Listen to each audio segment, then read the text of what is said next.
What's going on, YouTube? It's Big Brother 749 coming back at you with another video. There's this thing I like to call the normalization of crisis. And what I mean by that is that this kind of thing has been happening a lot lately, where it seems like everybody is just accepting the idea that we live in a crisis and we need the National Guards and we need ICE to help with things. And I'm talking about what Trump has done and what he's been doing. He had already sent the National Guards to Washington, D.C. They're already in D.C. now, and it's supposed to help the police with crime. And now the funny part is that crime in America is bad, but it's not so bad to where we need troops. We're not Ukraine. It's not something that law enforcement can't handle, especially in Washington, D.C., because the mayor there had a press conference and she basically said that the National Guard is unnecessary because the police already have the situation under control. And the same with Chicago. The governor of Illinois, he's fighting with Trump about this. And a lot of people have been pushing back on the D.C. deployment, especially the mayor. She's saying the crime is actually going down in D.C., but it's not going to matter because, let's be real, a certain someone is doing this for his own personal ego. And what this really is a new era of public life where the normalization of crisis is the new normal. We're all supposed to accept this, and it's really disturbing to me because I don't know. We have people worried about whether or not they're going to get caught by the ICE, and I honestly think that this is really about having police target black and foreign residents. Because think about it, Trump specifically targeted D.C., which is known as Chocolate City, as it's been known for decades, and that city has a large black population, and this feels like a certain move to project a certain image. Because why now? It's all for power play, or what I like to call the Law and Order show, where they claiming victory for a war that they didn't fight. Because Trump can do whatever he wants without worrying about a governor or a senator from that state pushing back. It's like he's using that city as a stage to show off his tough on crime image for the rest of the country. But he chose this stage for a reason. And I honestly don't believe for a second that this is a good faith effort to make things safer. But in fact, many people, include myself, are worried that this is really about having a police targeted black and foreign residents, because this is hypocrisy coming from a convicted criminal himself. Let's not forget a jury found him guilty of 34 felony counts of falsifying business records to cover up an illegal scheme. And this just feels like a way to undermine the city's local leaders and its people, especially given DC's demographics and history. Bringing in all these federal agents and the National Guards just creates a feeling of being occupied instead of being protected. And then he's going after Chicago with the ICE agents. And I respect the mayor of Chicago and the governor for standing up against Trump. They told Trump, hey, we're not going to allow the ICE agents to come terrorize our family, because what the Trump administration is doing is sad. And they're going after Mexican people like they don't have papers when they're just working and providing for their families. And ICE agents are trying to go on and take their child from their families and deport them, because Trump is a freaking liar. He say that he's only going after criminals, but that's not true. He's the criminal who's terrorizing the family, the Mexican family. And like, I saw a lady was crying one time on TV because they took her husband. And I mean, that's sad. And that's why I like, I forgot his name. I don't know how to say his name. The Muslim guy that's running in New York, the Democratic Socialist, Zoran Mamdani.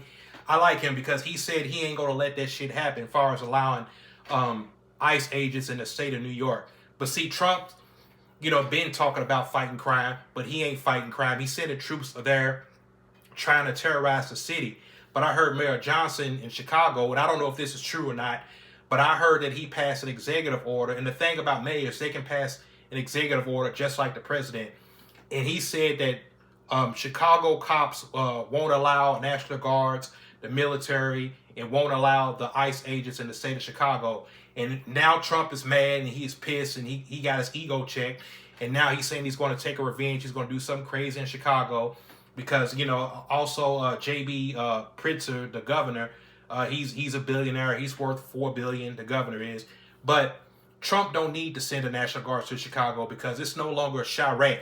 Because with time, Chicago has improved, yet it feels like he's trying to pick a fight with a problem that's already getting better. He's talking about he's going in to fix the city, but the truth is that Chicago's crime numbers are actually dropping. They're doing the work from the ground up. But he wants to send in troops, and it's not just law enforcement issues. It's a national security threat, and that's a huge shift of perception. And you got to think about what that does to people. It creates a deep distrust, because you've got people who lived in these neighborhoods all their lives, who have jobs and kids at home, and they see a president sending in troops without their mayor or governor asking for it. That feels like it's telling them, your government doesn't trust you. It sees you as an enemy.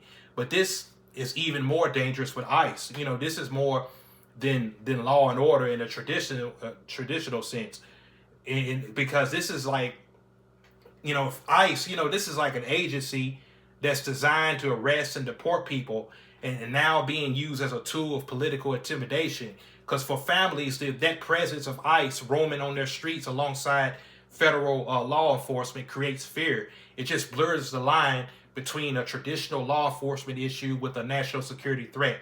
But it also creates more fear of being separated from your family and being deported. It's like a punishment against entire communities, and it tells people that they're not welcome or safe in their own homes. So how can you build a healthy, functioning community when that's the message that's being sent? And that's why we got to ask, what's the long-term psychological impact? What does it do to the next generation of kids who grew up seeing armed soldiers on the streets of their city? It's not just about a few days of protest. It's about the precedent it sets, that feeling it leaves behind, and the feeling and the way it fundamentally changes the relationship between a city and its citizens. It's a dangerous path, and it's one that's hard to come back from. And it's sad, but we can't stop fighting. Trump can do whatever he wants, terrorize people or whatever, but we can't give up. And that's why I say this ain't really about solving a crisis. It's a political show. It's about the federal government acting like it knows better than the people who lives in it and lead these communities every day. And the mayor and the governor of Chicago are on the front lines. They know their neighborhoods, they know the people, and they know what's really going on. A military presence ain't going to fix the deeper, tougher issues. And we can't just send in troops and expect them to solve problems that they've been building for generations. The real solutions, they ain't quick and easy, but they're about long-term investments in housing, school, and mental health and job opportunities. Those are things that actually reduce violence and make communities safer for good. So when Trump is saying that he's going to fix Chicago, it feels like he's just using a city's pain as a political prop. It's a strategy that looks tough on TV, but it don't do nothing to build the kind of lasting peace and trust that those cities truly need. And really, this is more than just about what's legal or what's politically smart. It's also about what it does to a community too, because think about the messaging. When you see a soldier in a helmet in full gear on a street corner, that's not a message of peace or community policing.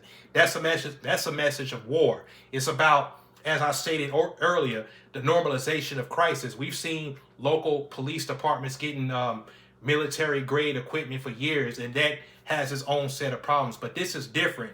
This is seeing the actual military or federalized version of it on these streets. It creates a sense that the problems in our cities are no longer just law enforcement issues, but a national security threat. And that's just how I feel about it. But that's all I want to say, folks. This is Big Brother 749 signing out. I'm out. Peace.